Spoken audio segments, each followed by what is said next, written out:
Competitor buys horse with 3 legs out of pity, without knowing the secret it held. Michael Johnson felt his heart tighten when he saw that chestnut horse being dragged out of the stall. The animal limped desperately, trying to keep up with the handler who yanked its rope impatiently, but its atrophied left front leg made it impossible to stay balanced. It was supposed to be just another ordinary day at Green Valley Stables in Lexington, rural Kentucky.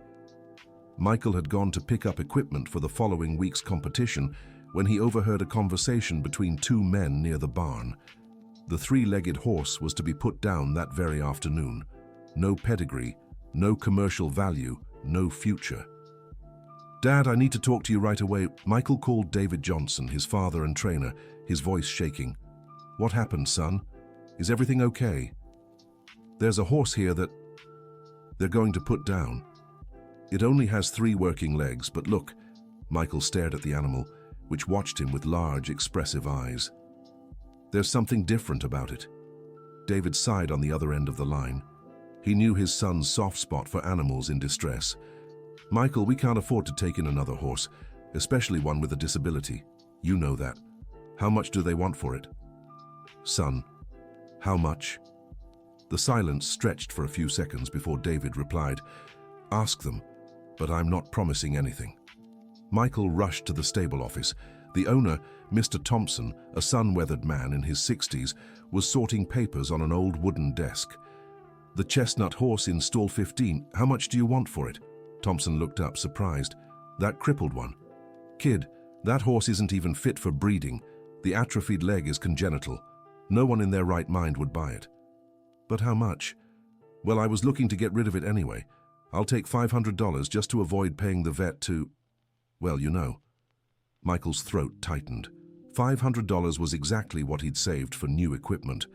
"I'll take it." 2 hours later, Michael guided the trailer through the front gate of the Johnson family property. The farm was in the rural outskirts of Ocala, with 3 acres of pasture and a modest stable housing their 4 horses. Sarah Johnson, Michael's mother, was hanging laundry when she saw her son unloading the animal. The 52-year-old woman, her graying hair tied in a bun, stopped what she was doing and walked toward the trailer. "Michael, what horse is this?" "It's a long story, Mum." Sarah watched as the horse limped out of the trailer. Its left front leg was visibly shorter, atrophied and too weak to support its weight. "Good heavens, what have you done?" David came running from the back pasture where he'd been fixing a fence. He froze when he saw the horse. "Tell me you didn't..."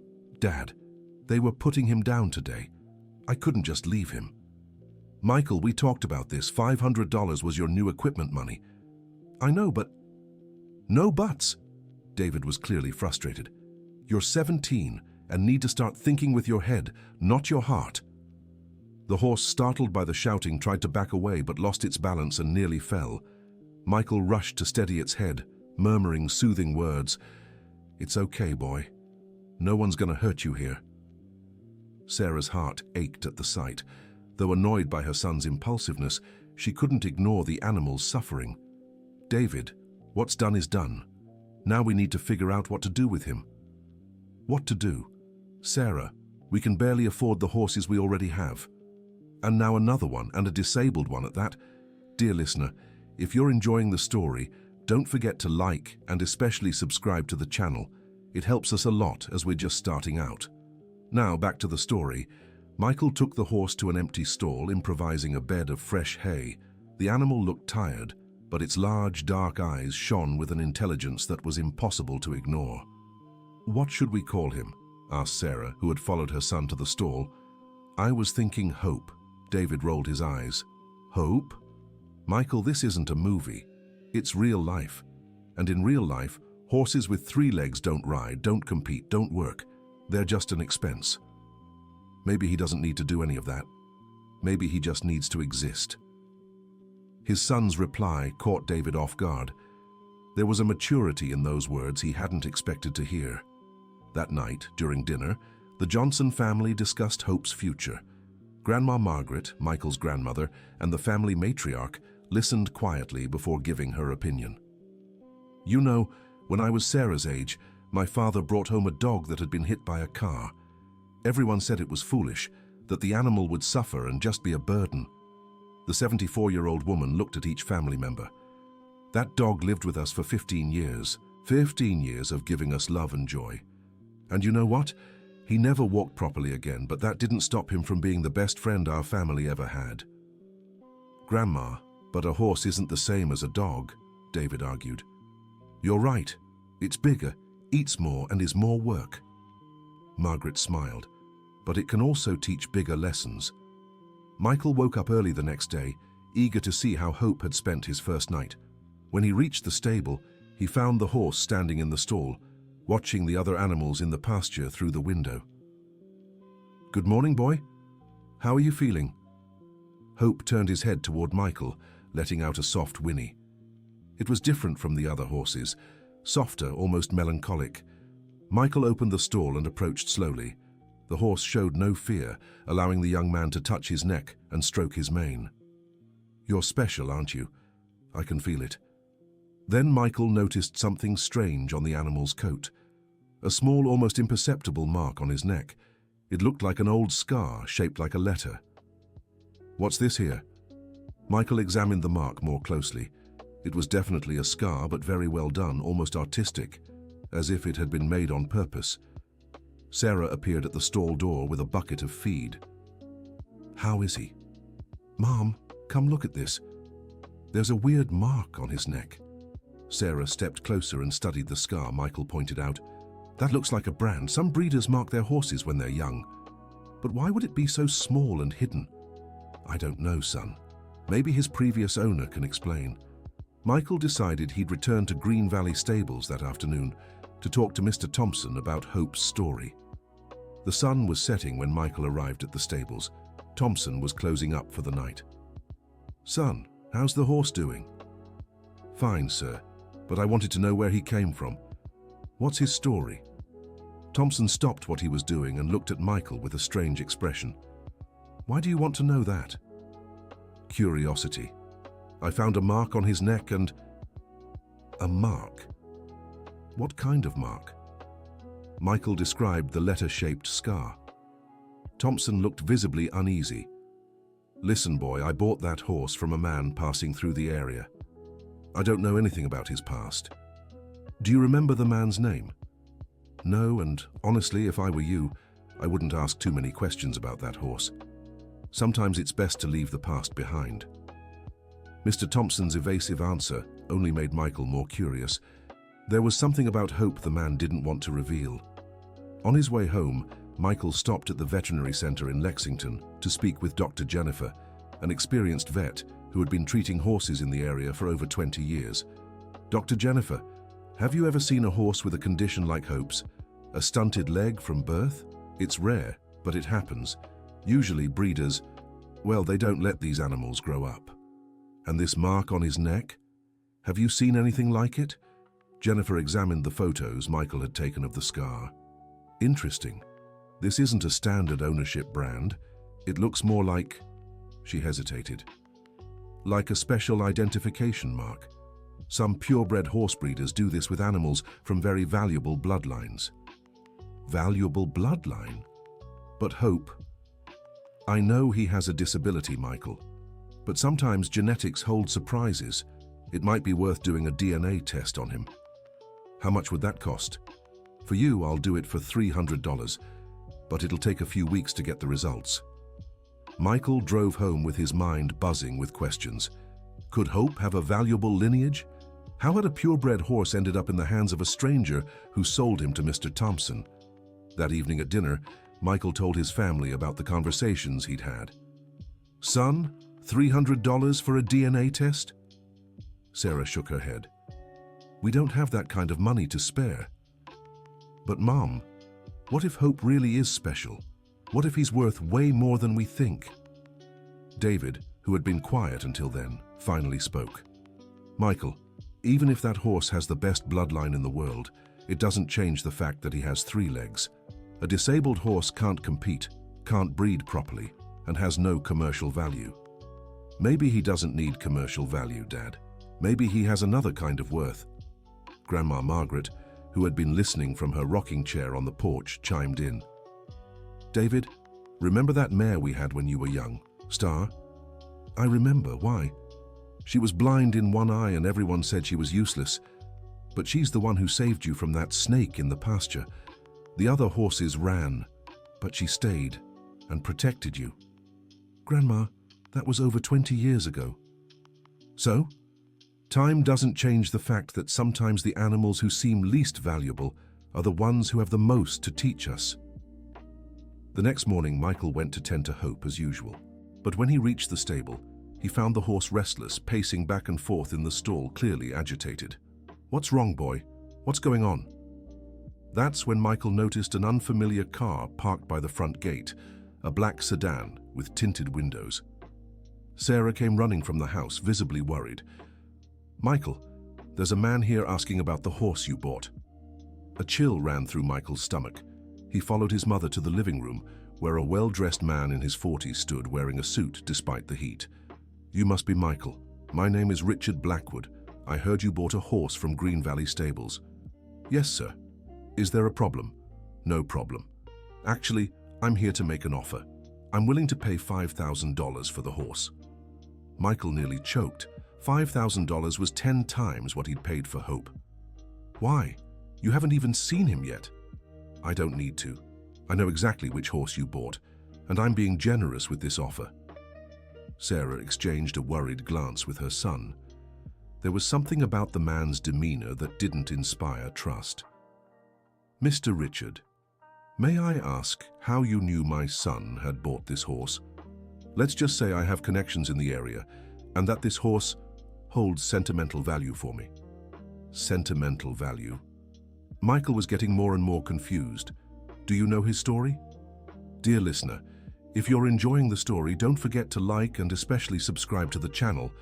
It really helps us who are just starting out. Now, continuing. Richard hesitated for a moment before answering. Let's just say I do, and that's why I'm willing to pay well for him. $5,000 cash today. I don't want to sell Hope. Hope? The man seemed surprised. You gave him a name? Yes, and he's staying. Richard stood up from his chair, clearly annoyed. Young man, you don't understand. This horse... He stopped as if he'd said too much. Look, I'll raise my offer. $10,000. Michael's jaw dropped. $10,000 was more money than his family could save in a year. Why are you offering so much for a disabled horse? That doesn't matter. Do you accept or not? Sarah stepped forward. Mr. Richard, I think it's best if you leave. My son already said he doesn't want to sell. Ma'am, the boy doesn't understand the consequences of keeping this animal. Maybe we should talk when your husband is present. The veiled threat in the man's voice made Sarah shiver. My husband will be home soon if you'd like to wait. No, but I'll be back. And next time I expect a more sensible answer. Richard left the house without saying goodbye, leaving a business card on the table. Michael picked it up and read, Richard Blackwood, Equestrian Business. There was no other information. Mom, this is really weird. Why would anyone pay $10,000 for a horse with 3 legs? I don't know, son, but I didn't like that man one bit. When David got home from work, Sarah told him everything about Richard's visit. The man looked visibly worried. $10,000 for that horse? That doesn't make sense. That's what I told Michael. There's something wrong here. Dad, I think Hope might have an important background. Dr. Jennifer said that mark on his neck is typical of valuable bloodline horses. Michael, even if that's true, why would this man come here offering so much money? If the horse was valuable, why would his previous owner let him go for next to nothing? They were questions Michael didn't have answers to, but one thing he knew for sure, he wouldn't sell Hope to Richard Blackwood. That night, Michael slept poorly. He dreamed of horses running and men in suits chasing Hope. He woke up several times and even got up to check if the horse was safe in the stable. The next morning he found Hope calm, grazing in the small paddock beside the stable, but something caught his attention. There were strange footprints around the fence, as if someone had been there during the night. Michael ran to tell his parents. David examined the footprints and confirmed his son's suspicions. Someone was here, and by the looks of it, they stayed a long time watching the horse. What do you think we should do? Sarah asked. First, we'll install a security camera in the stable. Second, I'll talk to some friends who know the equestrian world.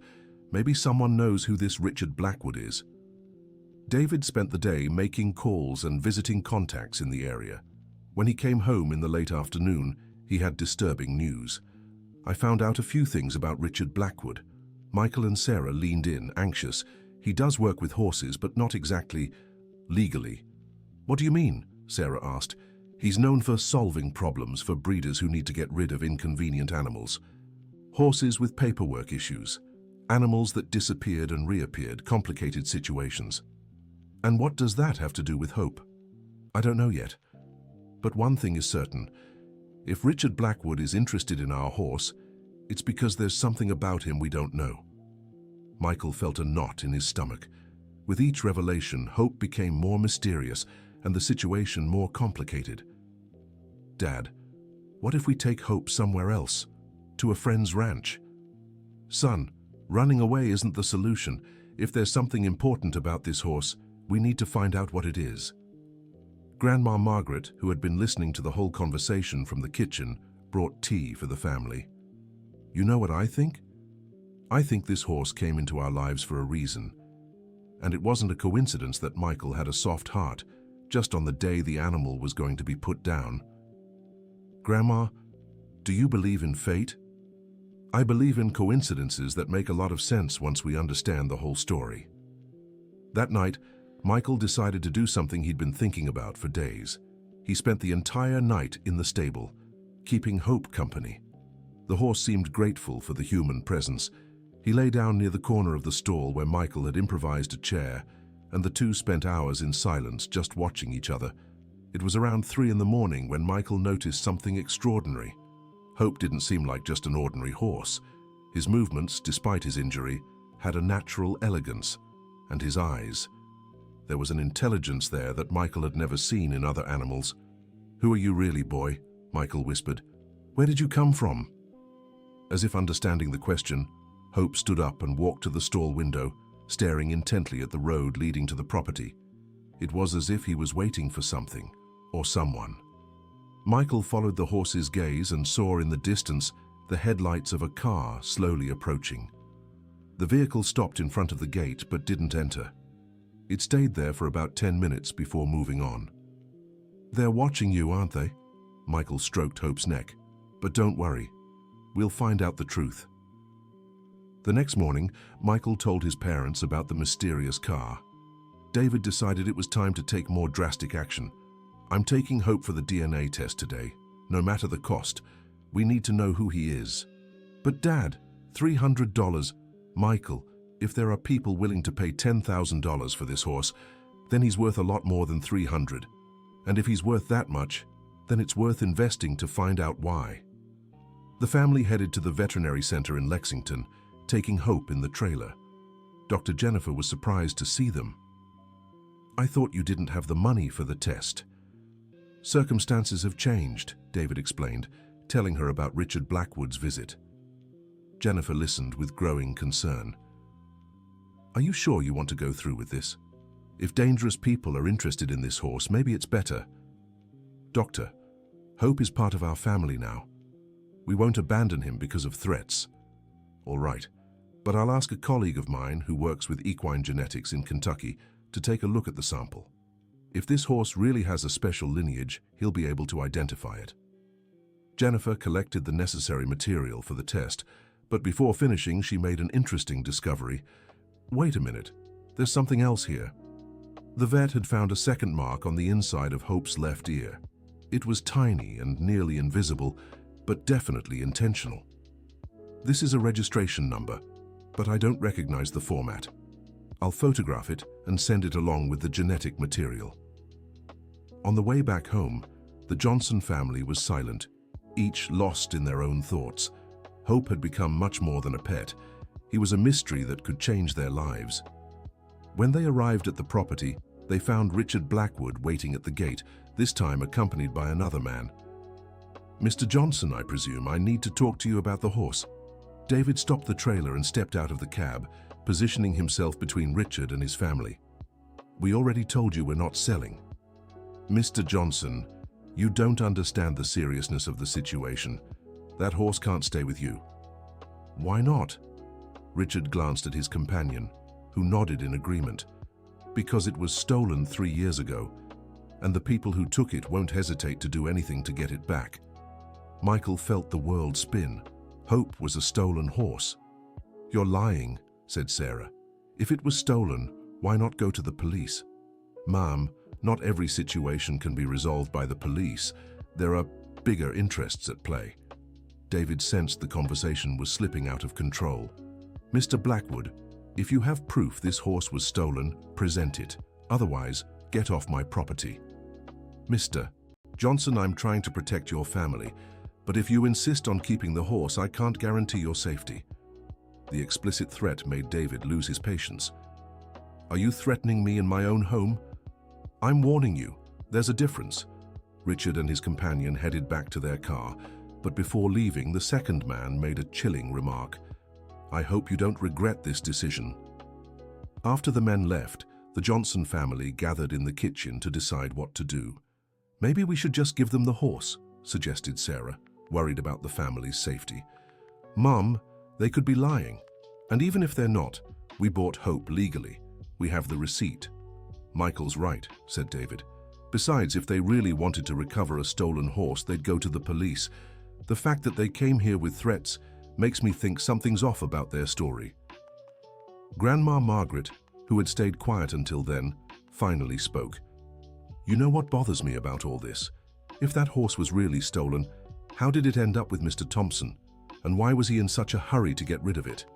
It was a sharp question from the family matriarch. Michael decided he'd go back to Green Valley Stables the next day to confront Thompson. But when Michael arrived at the stables the following morning, he found the place empty. A sign at the entrance announced the property was for sale.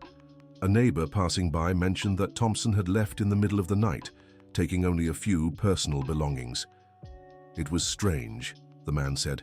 "He was in a real hurry, didn't even say goodbye to anyone." Michael returned home with more questions than answers. Why had Thompson fled right after Richard Blackwood's appearance?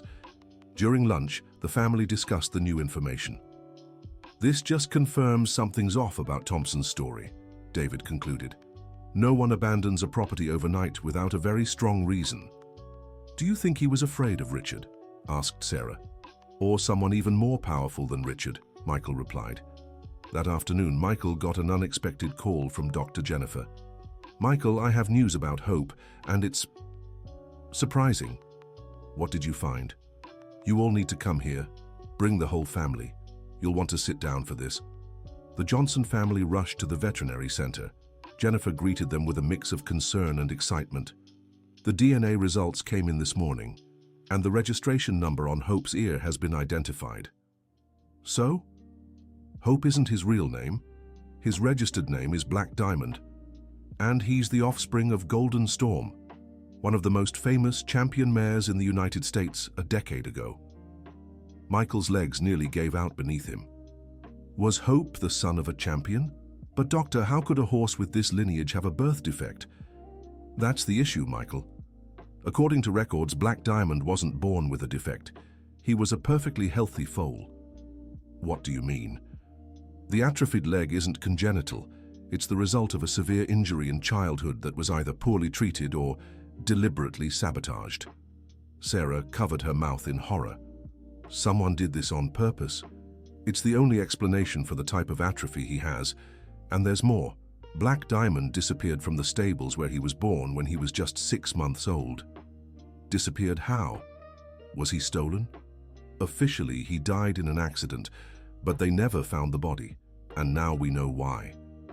David stood up from his chair, trying to process the information. "Are you saying someone faked the horse's death, hurt him on purpose to disguise his identity, and hid him for 3 years?" "That's exactly what I'm saying." "And do you know what this means?" Michael shook his head, still in shock. "It means Black Diamond is one of the most valuable horses in the country. Even with the disability, he's worth millions because of his lineage." "Millions?" Sarah nearly fainted. "And it also means whoever did this to him committed a serious crime. Document forgery, animal cruelty, fraud. The list is long." Michael felt a mix of anger and protectiveness imagining the suffering Hope had endured as a helpless foal. Who was his original owner? Jennifer hesitated before answering. Southern Wind Stables, owned by the Montgomery family, one of the wealthiest and most influential families in American agribusiness. Dear listener, if you're enjoying the story, don't forget to like and especially subscribe to the channel. It really helps us newcomers. Now back to the story. The name Montgomery sounded familiar to Michael.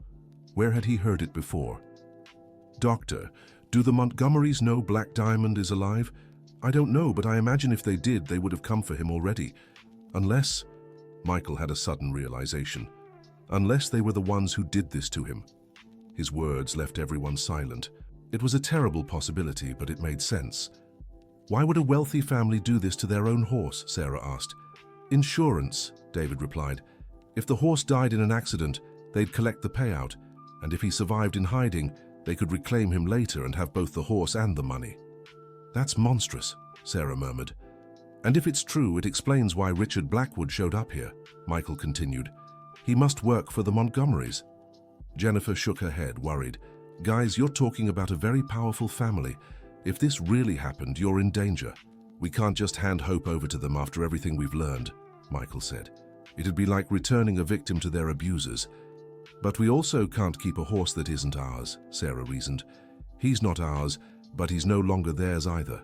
Grandma Margaret, who had been listening quietly, spoke up. If they did that to a defenseless animal, they lost the right to call him property. Grandma's right. But what do we do now? Jennifer offered to help. I have a contact in the horse media. If you want, I can tell them the story. Sometimes public exposure is the best protection. I'm not sure that's a good idea, David said. It might be dangerous to draw attention. Dad, staying silent might be even more dangerous. If the story goes public, it'll be harder for them to act against us. After much debate, the family decided that Michael would return home with Hope, while David stayed in town to talk to some people who could help. On the way back, Michael stopped at a gas station to fill up the car. While waiting, he noticed a man staring intently at the trailer. When their eyes met, the man quickly looked away. Michael pretended not to notice and carried on as if nothing had happened. But when he left the station, he realized he was being followed by a motorcycle. Michael's heart raced. He needed to get home, but he couldn't lead his pursuers straight there. He decided to take a longer route, going through town. The motorcycle kept following at a safe distance. Michael stopped in front of the police station and waited there for a few minutes. The motorcycle drove away. After making sure he was no longer being followed, Michael took an alternate route home. Sarah was anxiously waiting for him at the gate. Michael, thank God you're here. I've been worried sick. Mom, I think we're being watched. A motorcycle followed me on the way back. This is getting too dangerous, son. Maybe we should... No, Mom, we're not giving up on Hope now, but we need to be more careful. That night, the Johnson family took extra precautions. They locked all the doors and windows, and Michael slept in the stable again, this time with a phone in hand to call for help if needed. Around midnight, Hope started getting restless. Michael woke up and saw the horse staring intently toward the road. There was someone out there. Michael hid behind the stall and watched. Two men were moving quietly toward the stable, carrying something in their hands. The young man quickly dialed the police, whispering his location. Then he called his father. Dad, there are people here trying to take Hope. I'm on my way. The police too. Michael hung up and kept watching. The men reached the stable and tried to open Hope's stall, but the horse was too agitated and wouldn't let them near. This damn thing won't stay still, one of the men whispered. Use the sedative, the other replied. When Michael realized they intended to sedate Hope, he couldn't stay hidden. He stepped out, shouting, "Get out of here, leave my horse alone." The men were startled by the young man's sudden appearance. One of them tried to rush at Michael, but Hope reared up and knocked him down with his front hooves. "We called the police," Michael yelled. "You'd better run." The men didn't waste time. They took off running toward the road where a pickup truck was waiting. Minutes later, David arrived in a hurry, followed by a police car. The officers asked the usual questions and took descriptions of the intruders, but Michael knew they wouldn't catch anyone. The men were long gone. "Son, this can't go on. We'll have to make a decision about Hope," Dad, we can't give up on him now, especially after everything we've found out. But we can't live under constant threat either. Then let's take the story public, like Dr. Jennifer suggested. David thought for a moment. All right. But if we do this, there's no turning back. Once the story is out, we'll officially be at war with some very powerful people. They're already at war with us, Dad. The difference is, now we'll fight back. The next morning, the Johnson family went to the office of a journalist specializing in the equestrian world, recommended by Dr. Jennifer. Robert Anderson was a man in his 50s, with graying hair and a sharp gaze. He listened to the whole story without interrupting, occasionally taking notes. "This is one of the most incredible stories I've ever heard," he said when Michael finished, "and also one of the most dangerous. Do you believe us?" "I believe in the evidence. The DNA test, the veterinary records, the marks on the horse, all of that can be verified." "And can you publish the story?" "I can, but are you sure you want to expose yourselves like this? The Montgomerys have a lot of power and influence." "Mr. Robert, if we don't do anything, they'll keep trying to recover Hope, and who knows what they'll do to him if they succeed." "Or what they'll do to us," Sarah added. "All right, I'll write the article, but I'll need all the evidence you have, and I'll want to photograph the horse." The family took Robert to the property. The journalist was amazed when he saw Hope. "Even with his disability, you can really see he has a special elegance. And these marks..." Robert photographed the scars on the neck and ear, documented the leg disability, and took several pictures of the horse from different angles. "When will the article come out?" "Tomorrow morning, online and in print, and I'll send it to some colleagues at other outlets too. Thank you for helping us." "I should thank you. Stories like this are rare, and if everything you've told me is true, you're not just saving a horse, you're exposing a criminal scheme." That night, the Johnson family struggled to sleep. They knew their lives would change forever the next day. Michael spent another night in the stable with Hope. The horse seemed to sense the tension in the air and stayed close to the young man all night, as if wanting to protect him. "Tomorrow, the whole world will know who you are, boy," Michael whispered. "And whoever hurt you will have to pay." The article was published the next morning with the headline, "Champion Horse Presumed Dead, Found Mutilated and Hidden for 3 years." The impact was immediate. The Johnsons' phone wouldn't stop ringing with calls from journalists, curious onlookers, and animal rights activists. Around noon, Richard Blackwood showed up at the property for the 3rd time, but this time with a very different demeanor. "You have no idea what you've done," he said, visibly nervous. "We did what was right," David replied. "You've destroyed a respectable family based on speculation and..." "Speculation?" Michael interrupted. "We have proof of everything. The DNA, the records, the marks. You don't understand. The Montgomerys are powerful people. They'll sue you for defamation, slander, emotional damages. Let them sue. The truth is on our side." Richard tried a few more veiled threats, but realized the family wouldn't be intimidated anymore. With the story public, anything that happened to the Johnsons would automatically be linked to the Montgomerys. "This isn't over," he said before leaving. "We hope not," Grandma Margaret replied from the porch. "We hope justice is served." In the following weeks, Hope's Black Diamonds story gained national attention. TV shows invited the family for interviews, activists organized rallies in support, and veterinarians from across the country offered to help treat the horse. Public pressure forced authorities to open an official investigation. Southern Wind Stable's records were seized, and evidence of irregularities in other accidents involving valuable horses came to light. The Montgomery family initially denied any involvement, but contradictions in their statements and the discovery of suspicious financial records began building a strong case against them.